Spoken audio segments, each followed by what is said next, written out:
Hello, hello. I am super happy to be here in your Perfectly Imperfect brand supportive community. And tonight we have Sean Douglas. He is here with us on Veterans Day, Veterans Night, ending his busy day, but he is so passionate about what he does. And when I had him choose which day will he want to come in, he chose this day on purpose. He's like, it's Veterans Day. Let's do it that day. And I'm very honored. How are you tonight, Sean? I am doing absolutely amazing. This is awesome. So amazing and amazing, right? What else you can ask for? Because that's how I feel too. I feel amazing. And Sean is a U.S. Air Force veteran, TEDx speaker, which that's amazing, master resilience implementer and suicide awareness trainer, business positioning strategist, international radio show host of Life Transformation Radio, and an author. And all that, that's a little bit, that's a summary of everything he is, everything he has accomplished. So I feel so honored you're here tonight with us, Sean. Thank you. I'm honored to be here. So this is a great opportunity. I see someone already with us. Please ask questions. Please, this is your great opportunity to interact with Sean here live. Yes, I know please ask questions. Please ask questions. He has great information for us, but this is about disrupting. This is about being disruptive. So please disrupt us with your wonderful comments, experience, or questions you have for him. So the floor is yours, Sean. What can you tell us about disruptive marketing to win with your brand? Yeah, so people need to realize that brand is reputation. It's not your logo. It's not your products. Everybody's like, oh, it's branding. We got to build a brand. You got to build a personal brand. Is there a professional brand? Not a personal brand. Is there a professional brand? Is there a business brand? Branding is branding. And people think of branding as a branding iron and branding something. That's a logo, but that's not what we're talking about. Branding equals your business reputation. Wow. The end. Wow. I want to say hi to Kimberly. She's here tonight. Hi, Kimberly. And wow, sorry, didn't mean to interrupt, but that is amazing. That is huge. It's a reputation. I have never thought of it that way. So tell us more. So it's important to, those other components are important. You yourself you have a wonderful logo that kind of alludes to your military background and all that. And I love it. And that's very important. However, I like you, the way you emphasize that is you don't need to focus only on that, right? It's about your reputation. And what is that? What is your reputation then? So if you look at, okay, let me put this into perspective. Okay. Are you an Apple or a Microsoft user? I got it. Okay. Right. So are you a Nike wearer or are you an Adidas wearer? Wow. Nobody wears it because they have an amazing logo. Most of the people don't even know what those logos mean. I don't know what the bite out of the apple means. Do you know what the bite out of the apple means? I don't. I've heard stories, but I don't even know if they're true. Right. I don't know. Like Microsoft Windows. Like, I took all the branding off of my laptop. There's no stickers on my laptop. But Windows is a window. Like, oh geez, if they had something else as a logo, maybe I would use it. Maybe I wouldn't. Said nobody ever. It is the brand's reputation. That is what it is. When you buy something, it's because you want that product, that service to do something for you. And when a restaurant has amazing service, you go back. Texas Roadhouse, nobody goes to Texas Roadhouse because they love Texas Roadhouse's logo. They go there because number one, the food is great. Number two, the service is great. And number three, that you would refer it to somebody because you had a good time there. If it was a horrible experience, I don't care how much your logo is, it looks amazing, right? Or your branding colors or whatever, your color scheme of the interior of a restaurant, if that looks great. If your service sucks, no one's coming. I don't care what you serve. No one's coming. If your servers are rude at a restaurant, they're not coming back. So it just puts it into perspective. So that perspective just brings about lots of questions like in my head. Mm-hmm. It brings about, yes, the experience, the service, product or service, right? This product falls into it, right? Mhm. Because if you're providing a service, it's basically your product. Mhm.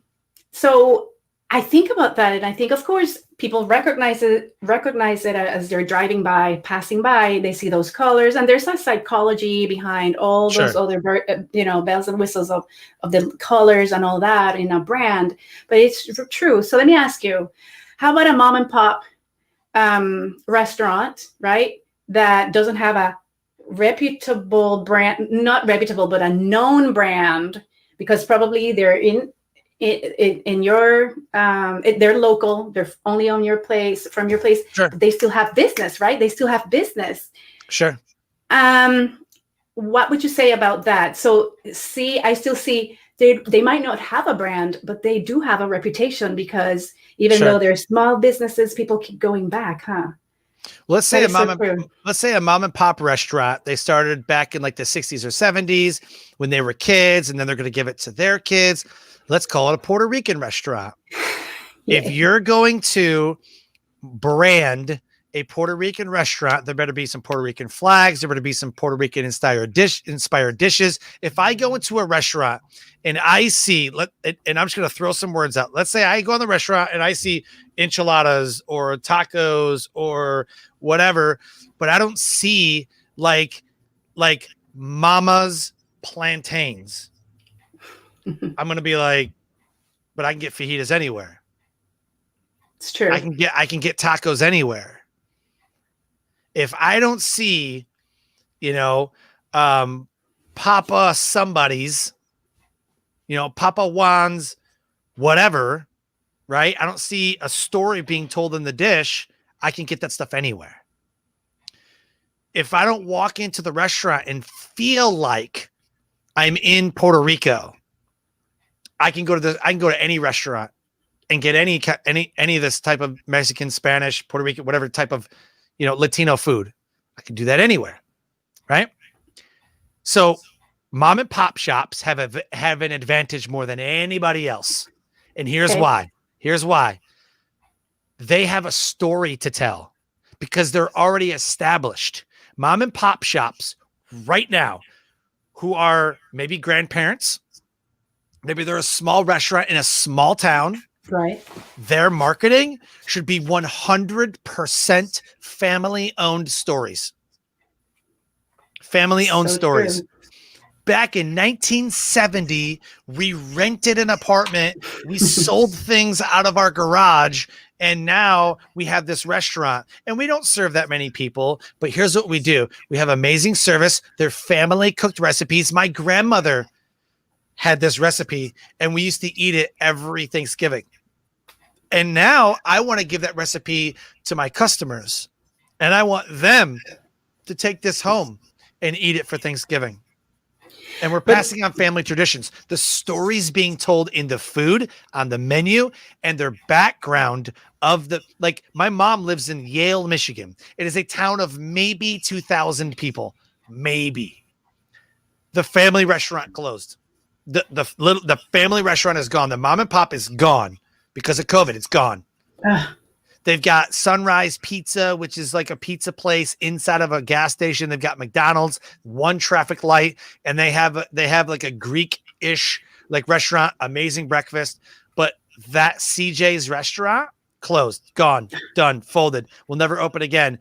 And they were like, we just can't do it because they're not enough business because they closed the restaurants because of COVID. Boom, done. How many other mom and pop shops closed because of that?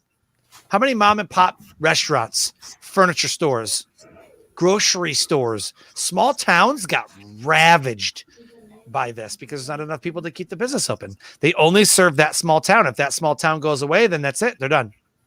So the marketing aspect needs to be that story. And the town supports that local restaurant because they know, like Cheers had the greatest song. Remember Cheers, the bar? Yes, I think. Yes. So Cheers, and we used to watch this when I was a kid. Cheers theme, okay, talked about taking a break. it started taking up like go where everybody knows your name. Where everybody knows your name. Dun, dun, dun. Right? And they're always glad you came. Right? I mean, that's Cheers. So that story right there needs to be told inside that restaurant. So in an example like that one, they close. And here, Kimberly, I appreciate your comments and your questions. I'm going to read them pretty soon. But with that example, that means it sounds like that brand, that mom and pop restaurant wasn't sustainable enough, right? It wasn't sustainable to overcome, or to survive during these hard times or the pandemic. But what I see in my head is like, come on, that restaurant can definitely continue. Sure. Like delivering from their home kitchen or whatever. Yep. So to me, that's so important. And hopefully they had that reputation, because that story to me is part of that anatomy of the reputation, right? Yeah. So to me, they can continue. It's up to them, and who knows the reasons. Right, 100%. Yeah, it's up to them. Done. It seems like they didn't want to. Yeah, right. So here, Kimberly says, how do you build a brand from scratch? Like, this is like a whole weekend question or answer, a webinar or workshop. How do you build a brand from scratch, and how long will it take? That's her question. Minimum 3 years. Oh, wow. Okay. You're being very realistic here. Okay. Minimum 3 years. I mean, I've built 4 businesses, and each business in the first 6 months, we were starting to become profitable. In the first year, we were expanding. In the second year, we were sustaining, but in the third year, it's like a weird hockey stick. It's like this weird growth, and you become the subject matter expert with credibility and authority. Do you know how many podcasters I know that are not podcasting anymore because it's either too hard or they didn't get enough people? I only get 50 downloads an episode. Well, that's 50 people who love your stuff. So, honor them, right? There's a lot of people that I know that did Facebook live shows that are not doing. I know one guy who did a Facebook live show who is now selling, like, I don't know what, like he's doing like telemarketing or something, or he's selling some kind of product like Plexus or some kind of health thing. I don't know what he's doing. He's selling something, because you see him like, oh, I made another sale, but it's not even his stuff. Like, he was doing the show. He was an entrepreneur, and now he's doing like multi-level marketing, like selling other people's products. Wow. I'm like, what? Like, oh, I didn't want to do the show no more. I don't. Like, what? Like, they don't even stick with it long enough. If you stick with this thing for at least a year, if you stick with it for 3 years, it's a weird thing that happens. When I was speaking at first, I used to speak for free. I'd get paid here and there, but mostly I was speaking for free. But I was doing some Facebook Live stuff. I was doing some podcast stuff. I was doing this other thing. And then somebody pays you and you're like, that's awesome. And then somebody else pays you. Then somebody else pays you. And you're like, I'm no longer waiving my fee, because you never speak for free. You're waiving your fee. Right. And then I don't want to waive my fee no more. And then you get a no. Okay, I'm not waiving my fee. Actually, I could lower my fee, but I'm not going to waive it. Right. Like, okay, maybe we'll pay you. Okay, cool. And then this happens over and over and over and over and over. Enough time passes where you're marketing yourself. You're showing people that you spoke at this one event. You're at this other event. You're at this other event. You're getting pictures. You're getting testimonials. You're building brand. And then guess what happens 3 years later? Now everybody wants to pay you. It's exactly what happens. Yeah. And then you're building a reputation. Most people, 90% of the people will try you one time. Restaurants, business stores that open up. Like we have something called the high five, or the something like that. It's like 5 and below. That's what's called 5 and below. It's like everything in the store is $5 and below. People are like, oh, I'll check them out. They'll go look, AKA cruise through your website. They'll go study your podcast a little bit. They may not make a sale, but they're still studying you. They're still looking at you. But guess what most people are doing? They're waiting 6 months to 8 months to see if you're actually going to be around. And then they'll see if they're going to do business with you. Well, what's your testimonials? So how many people have you helped? Where can I see results? What's it on your website? Let me see on your website. How many people have you helped? How much have you sold? Right. And they're going to ask all these questions. They're going to wait around for at least a year. They want to see what kind of brand. And then all of a sudden in a year, a weird thing happens. I was told no, that I couldn't speak at an event, and that's all I was told. Like, no, you're not a good fit. Like, okay, cool. 2 years later, this lady emails me, hey, I'm doing this annual event. You wanted to speak here 2 years ago. We'd love for you to come speak. I'm like, that's awesome. You said I wasn't a fit before. She goes, because you didn't look like a real speaker. So here's my point. Like with that, I think people want to know that you believe in yourself and what you're selling, right? And Yep. what your message is and your product is Yep. before they want to make sure you believe in you before they believe in you, right? So Right. that is very important. So Kimberly also says Puerto Ricans make pasteles, mofongo, tembleque. You can't find that everywhere. No, you can't. So that's why in Right. Dallas, we have a couple of those restaurants and I just drive like 1 hour to get that Yep. food. So, Sean, how about the concept of the idea? If I tell you, since you mentioned some brands, right, that are very known, people don't even, they wear those brands that you mentioned, Nike or Adidas or whatever. They don't even care about the logo much. Right. Even the logos change over time too. Yep. And if they believe, if they got you in, they got you in forever. Doesn't matter the changes, depending on the moves they make, right? Some make collaborations or move for worse. But for example, the concept of like the Dollar Tree or 99-cent store with like Neiman Marcus or whatever, to me, I see that it doesn't matter the model as long as you're persistent with it, and for the high end people or for the low end people, there's money that will come or you will be Yep. able to sell either way, right? Yep. So that has nothing to do with it, right? Like, of course, you need to know your value and sell your product or service with the value that is merited with. But that doesn't have much to do as long as you have a reputation. Okay, these stores sell things for $1, but they're pretty good and they're great and they solve a problem for a birthday party or whatever, right? So, or Neiman Marcus is for the high-end people that want quality or whatever. So that is important. I just thought of that, and it's like an observation. So the topic of the night on a Wednesday, like tonight, it's Wealthy Wednesday. How to provide, how to make wealth with your brand.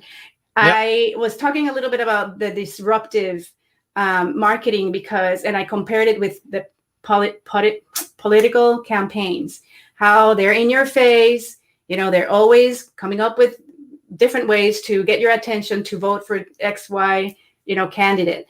So in our lives, how can we implement that when we are showing up for our brand, and how can we be disruptive and understand that it's not a horrible concept, like to show up, to make another live, oh, people are tired of me or whatever. How, what do you think about that? So it's the same way that we build brand from scratch. And you alluded to this. So here's how you build brand from scratch and still answer your question at the very same time. How am I in your face? How am I able to grow this thing fast and scale this thing fast? So the number one way is so here's 3 questions. Number one way, what are you willing to do more of than anybody else? Wow. What are you willing to give away? What are you willing to do more of in your brand, in your service, in your program, whatever? What are you willing to do more of? Do you send out a thank you card for every purchase? Do you send out loyalty cards for every purchase? Do you have a rewards program that rewards people for making sales? Wow. Do you have some kind of a brand loyalty program? Like, what are you willing to do more of than anybody else in your industry? Number 2, what are you willing to do differently? Different stands out. If I go into a Mexican restaurant and they have fajitas and everything else, and then I go into this Puerto Rican restaurant and they got, mofongo and like everything else that you were talking about, like, that's different. It's completely different. Can I get that everywhere? No, I can get coffee everywhere. Why choose Dunkin' Donuts? Why do I choose Starbucks? Why don't I just go to the mom and pop shop down the street? Or why don't I just walk into a gas station and get their bottom of the barrel coffee? Like, why do I do it? Because Starbucks seems to have a better reputation. Starbucks is a higher brand. Did you know that Ferrari has not made one commercial ever? Wow. I'm not surprised. Do you know that Rolex watches do not make a commercial ever? Well, not like TV commercials, but probably ads on magazines. Not even? Nope.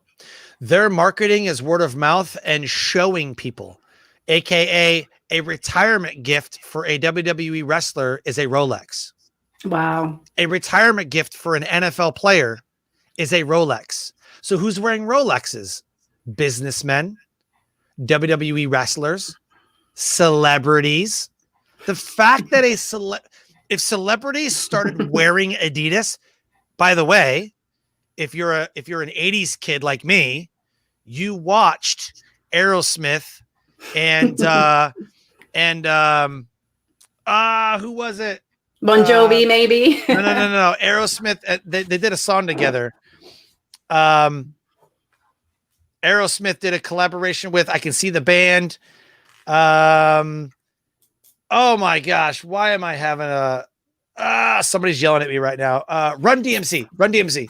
So Okay. Aerosmith and Run DMC.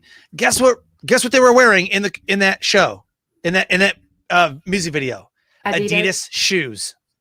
Adidas exploded. Okay. Yeah. So when celebrities are wearing brands, are wearing companies, logos, clothes, whatever, if that band is using, certain guitars, then I have to go get that guitar because that person is wearing is using that, guitar. They're going to do that. So the fact that these high-end companies do no advertising traditionally through TV ads and everything else, and they're giving these high-end items, how do they stay in business? Because they cater to a higher end market. And because we look up to celebrities and we look up to millionaires, we got to do what the millionaires are doing. And they're wearing Rolexes and they got bling bling and they're doing all this other stuff. And their behaviors are modeled. And therefore, people in the middle and lower class want to emulate that because they look at that as power, or they look at that as edification and affirmation. And so they want to do the same thing. That's why everybody wants a Lambo. That's why everybody wants a Ferrari. That's why, you can't have a Corvette. Did you know? Was the last time? Okay, you saw a Chevy commercial, right? Yeah. Of course, Chevy SUVs, cars, trucks, right? I've never seen a Chevy Corvette commercial. Ooh, that's so true. Because it's a high-end car. And the joke surrounding that is the people who buy Rolexes and the people who buy Ferraris aren't watching TV, so they're not gonna see it anyways. So here's that's the joke. Yeah.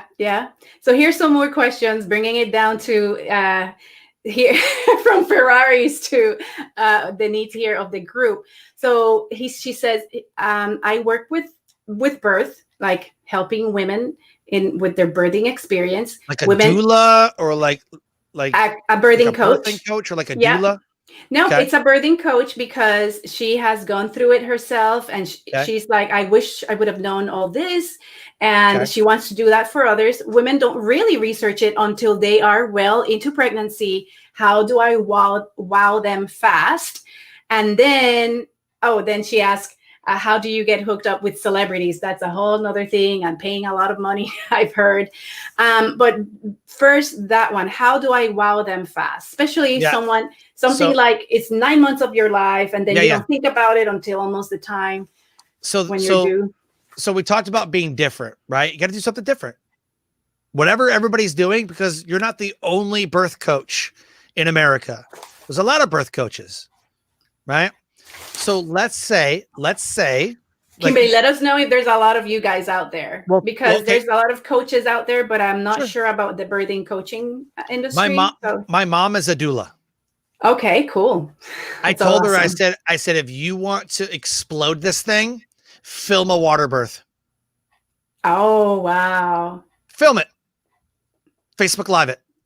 Hey guys, do you have any questions about water births? We're about to have one right now. Oh my goodness. Here's what you need to do. You need to do this. You need to do this. You need to do this. You need to do this. And then teach them. And here's the effects of water birth. Here's what happens when you have a water birth, as opposed to a traditional hospital birth where they drug you and everything else. The effects of the baby, what's the good things and bad things. Okay. Have you ever heard of something called prospect theory? No. Prospect theory is a sales theory. Prospect theory is, okay, you have something of your grandmother's that you don't really want to sell, but you know it needs to be sold. Whether you need money or for whatever reason, you're going to sell this thing. Let's say it's a family heirloom. The worth of that item might be $50. But because you have sentimental value to that item, you've instinctively raised the price of that item. Prospect theory says that the buyer holds less value than the seller, and the seller will always hold more value in a way that the seller is selling something that means something to them, and therefore they will have a higher price when the buyer has already placed the value on that program, product, or service. The prospect that you're selling to already has a preconceived notion of that service, that program, that whatever it is, right? So when you're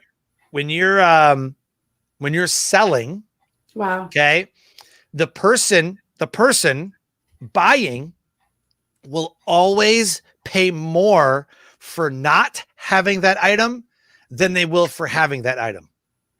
They've already placed the value on it, especially like antiques and collectibles. Okay. People buy according to behavior. People buy with emotion and justify with logic. So prospect theory is just a behavioral economic theory, okay, that when you're selling to somebody, if you sell them on the loss of the item rather than the gain of the item, you win. Creates a sense of urgency. Creates a sense of urgency. Awesome.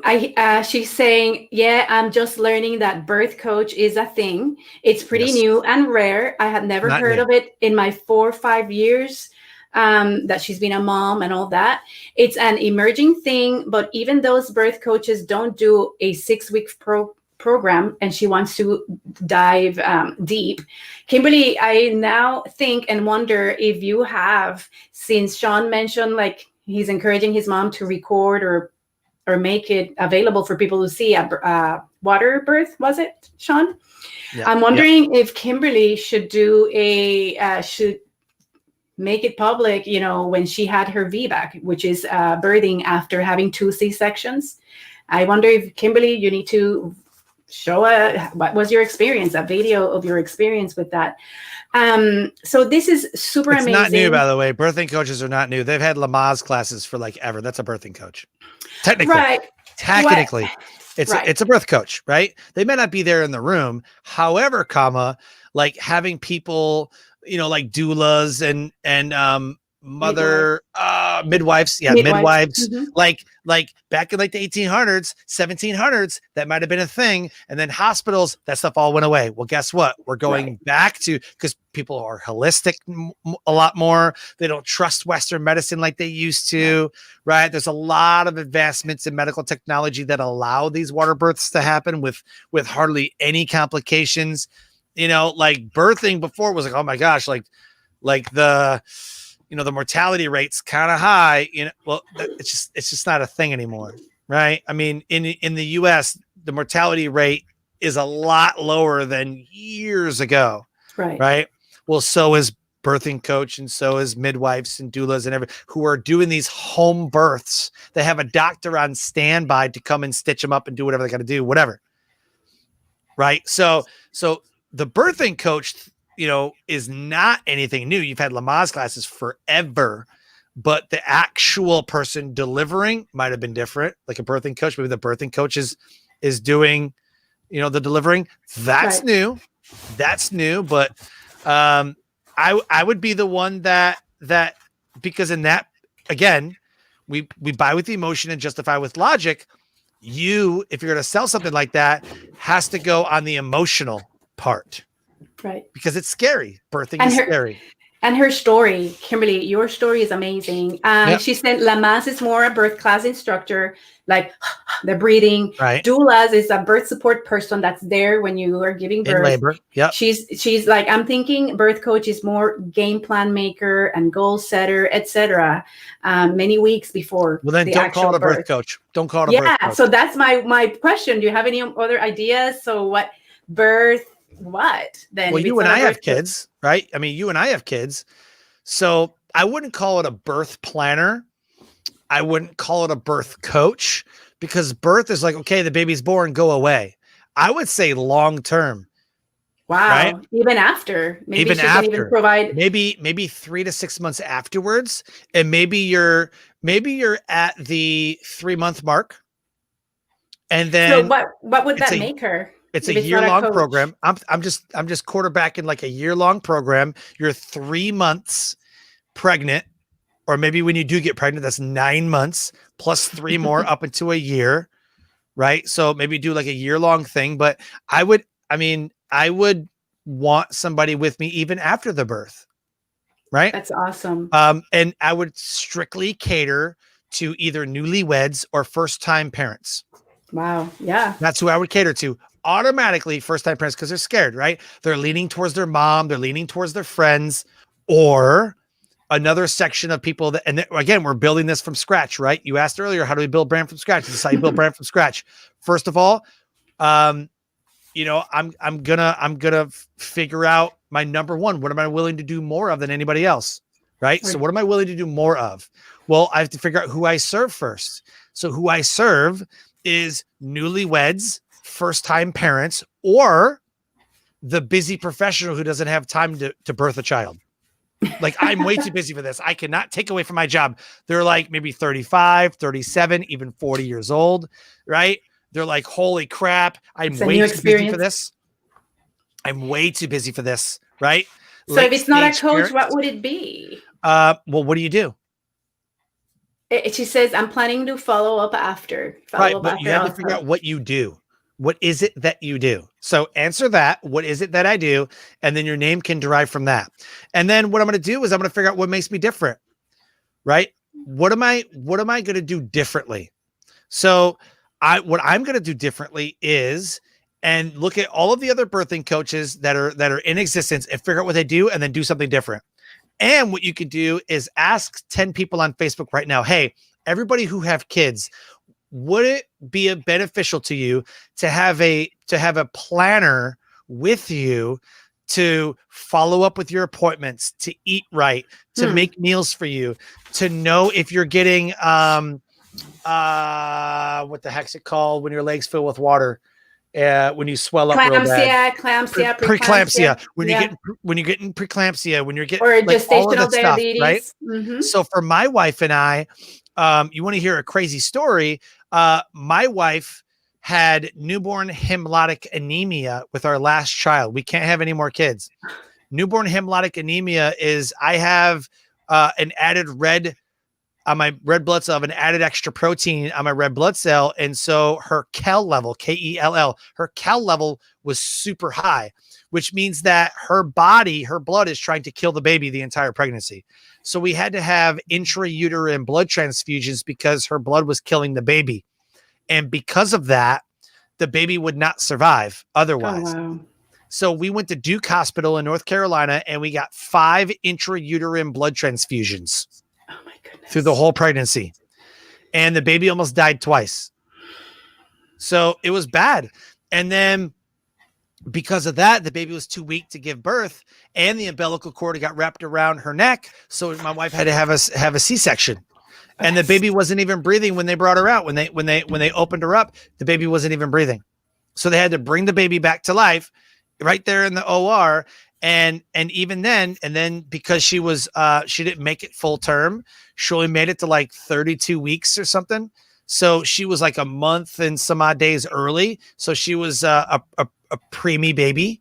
So which ended up having a lot of other issues. And guess what I did the entire time? I Facebook Live to every appointment we went to. Hey guys, this is what we did. And I made a journey and I documented our story. That is wonderful. She says, wow, you guys are so strong. That's what you need to do. You need to document your story, which is the third question you need to ask yourself. How will you connect? How will you connect? I connected with my followers and my friends because, guys, check this out. And I was crying in one of the videos. I was like, dude, she's not doing well. The baby is not doing well. My wife is not doing well. Like both of their vitals started crashing at the same time. at one appointment, we were like, oh my gosh, like, I don't know, like the baby's not responding. Like, thank God we had this appointment. We had to go every single Thursday or Friday. We had an appointment every single, and we had to get an ultrasound. For how many weeks? For how many weeks? The whole pregnancy. Oh my goodness. Like Sean. from, I think she was like so 8 weeks. She kind of find out 8 weeks. So from 4 months on to birth, we had an appointment every single Thursday or Friday, every single time. And we had to drive an hour away to Duke Hospital to do these appointments. And they had an ultrasound and they measured the baby's blood flow in its head so that they knew, do we need a transfusion? Do we not need a transfusion? They checked the heart rate. They told us and said, you need to get a home Doppler so you can check the heart rate. Couldn't find the heartbeat. Couldn't find it. We're like, oh my God. My wife was like, I don't feel good. The next day, she's like, I don't feel good. She was all lethargic. She goes, I don't feel good. And I was like, oh man, thank God we had this appointment today. Like perfect timing. Thank you, God. And so we go to the appointment and they're like, we're having a hard time finding the heartbeat. I'm like, oh God, please don't tell us this. Oh my God, please don't tell us this. So they do an ultrasound and they see very little blood flow going through the baby. We're like, oh my God, they finally found the heartbeat. And like, dude, she's so bad right now. They rushed us to the emergency room. And within 20 minutes of getting to that appointment, she already was getting blood transfused. And then my wife started crashing and they had to do work to her. So now they're working on a baby and they're working on my wife. And I'm like, oh my God, this is ridiculous. And so this is like a 3-hour-long appointment. She has to stay because they have to double tap her in the spine because they have to numb her from the waist down. So they put a needle in through the umbilical and pump blood through the umbilical cord. And it has a 9% chance of failure because the umbilical cord can become clotted and then you can't push blood through there anymore. So you have to be very, very careful that they don't puncture the umbilical cord. Oh my goodness. Like through the wall. So they puncture it through the belly, but they can't puncture it inside, like, you know, in the whatever the sac. Placenta, the placenta. Yeah. Mm-hmm. Yeah. So it was crazy. I was like, oh my God, this is nuts. So, but I documented every time. I didn't take pictures of her in the hospital. I was like, here we are, guys. We're in the hospital. Yeah. We're in the room. She's getting ready to go. This is scary. This is what we're dealing with. And, and just updated people. And so many people were inspired. That's what you need to do when you're doing your birthing coach. You can say, hey guys, I'm getting ready to, and this is what's great, right? Like you can have this book, right? And you're like, guys, listen, so I have a planner here and the client that I'm getting ready to go talk to, this is what she's dealing with. So she's dealing with this. So in this planner, what I have for her are meals that you need to be eating that'll lower your stress and anxiety and depression. Also, there's some exercises that you could do. And if you want to create something for your people, again, building brand from scratch, build a 1-year planner. Have it spread out Sunday to Sunday, week 1, week 2, week 3, week 4, right? And say that your service starts at the end of the first trimester, beginning of second trimester. Because why? Because most babies don't make it that far, because maybe they don't, whatever. So the planning needs to start at the second trimester. Now, here's what you're going to do is you're going to build a planner guide for the new mom and call it the new mom's planning guide to successful birth. Excuse me, to successful birth. That's what it is. The new mom's guide to successful birth. And I'm sure that book exists. I bet I could Google it right now and maybe it exists, but it's planner, but it's a planner, not a book. Look, I can read how many birthing books are out there, right? But how many birthing journals are out there? Yeah. How many allow you to write, what did I eat today? How far did I walk? What exercise did I do? How is the baby doing? When's my appointment? Write it in that planner, right? And then you can write notes to yourself. I woke up and my legs are swollen. Why are my legs swollen? And then you could put in there, like, what's your symptoms? What's today's symptoms? And then what's the doctor questions? You could write, maybe there's a little thing in there that says doctor questions. What doctor questions do you have? When you go to your next appointment, bring that journal with you and say, I have doctor questions. And then here's the great thing.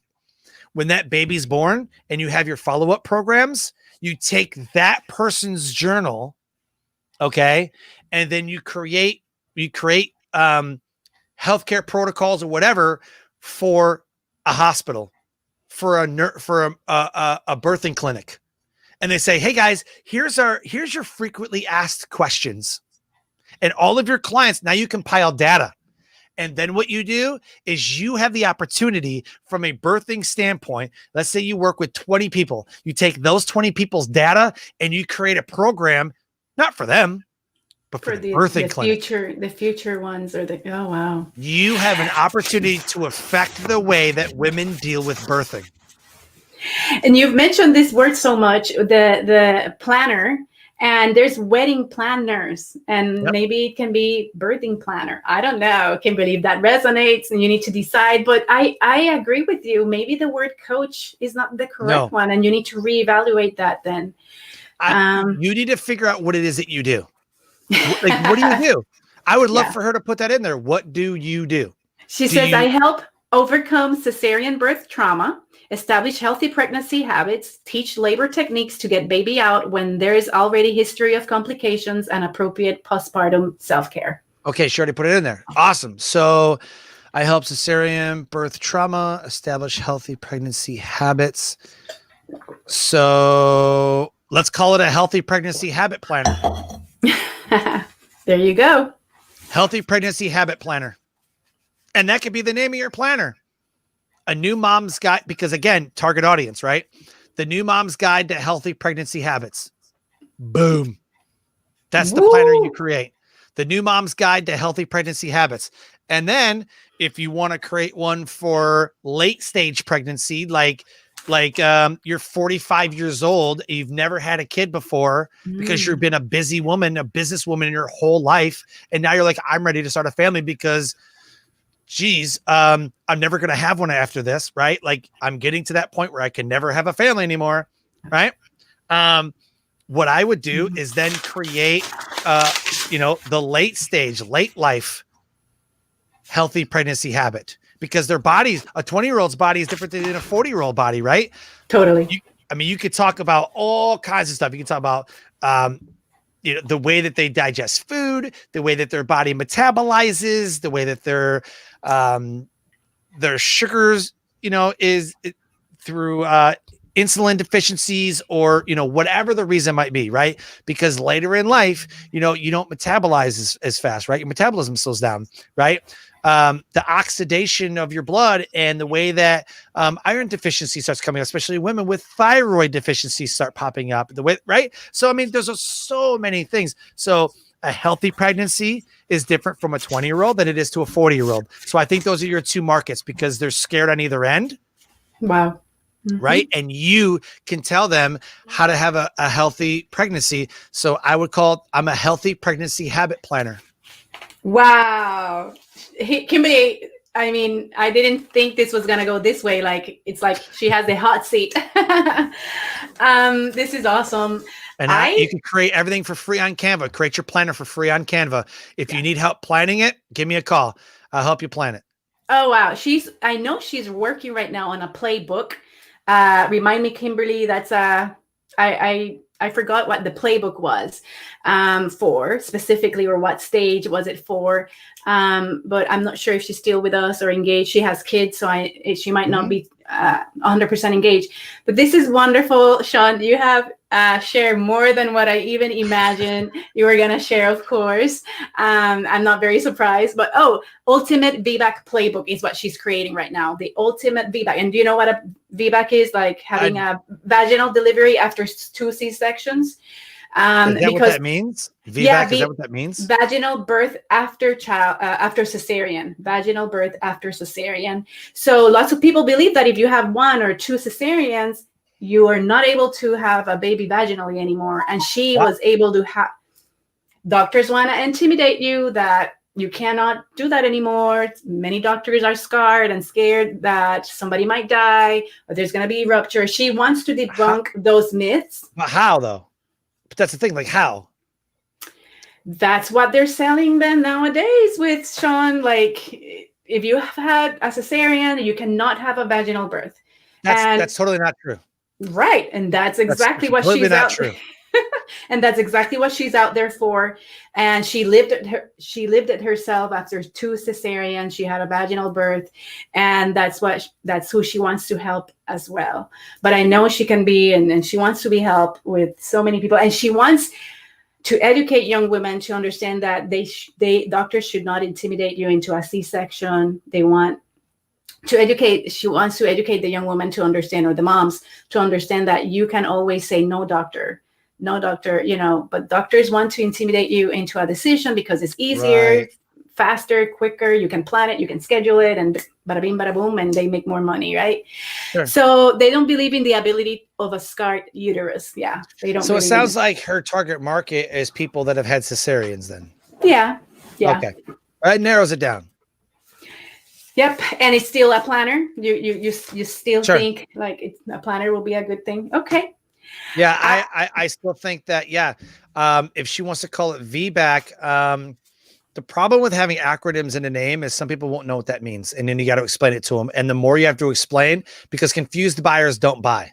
She had a little tagline that describes it. Right. Anyways, this has been amazing, way longer than than originally, and I don't want to abuse your time. I want to honor your time, Sean. You're welcome to come back. We can talk about that later. So thank you for the value you've shared. The hot seat tonight was with basically like Kimberly, but if you are out there, I know there's people out there that are workout instructors. I know there's so many industries in this group. Guiding moms through birth after cesareans is her tagline. Yeah. So if this applies, if you learn something, even when your industry or your field or your brand is not about birthing, I'm sure you can implement these techniques that Sean has shared with you tonight in your brand. I mean, what are you willing to do more of? To stand out with your brand?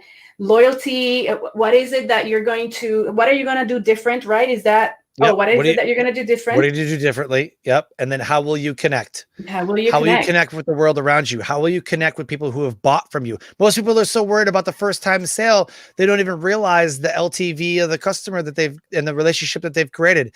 It's way more money to onboard new clients. Number one. Number two, you lose more money through onboarding clients. So not only are you paying to get new business in, but you lose more money with those sales because they're a first-time buyer. They may not go for that $10,000 program. They might not go for that all expensive, paid trip, whatever. They want to kind of test you. They want to kind of dip in the water. The most money that businesses make are from repeat customers and referrals.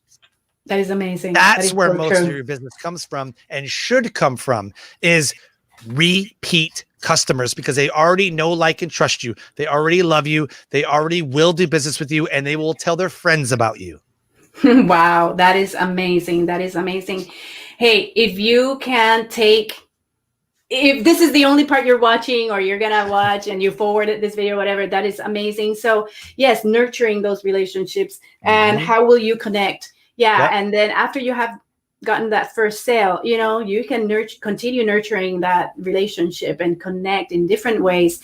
I mean, thinking outside the box, coloring outside the lines, this is what it's all about. And you need to define your competitive advantage. You need to decide, well, there's 101 people out there that is doing the same like you are doing, but what is it that you're going to do different that's going to make you more likable or more appealing for people that want you because of your experiences and because your story, which is very important. So Sean, thank you so much. Thank you for being here. This is amazing. Such an amazing experience. And I hope you have a great rest of your Veterans Day. Thanks for your service. And thanks for this wisdom here. Okay. You're welcome. Thank you so much for having me. Good luck, Kimberly. Bye-bye. Good night. Sean, you can stay with me for a second after I end the broadcast. Thanks. Yep.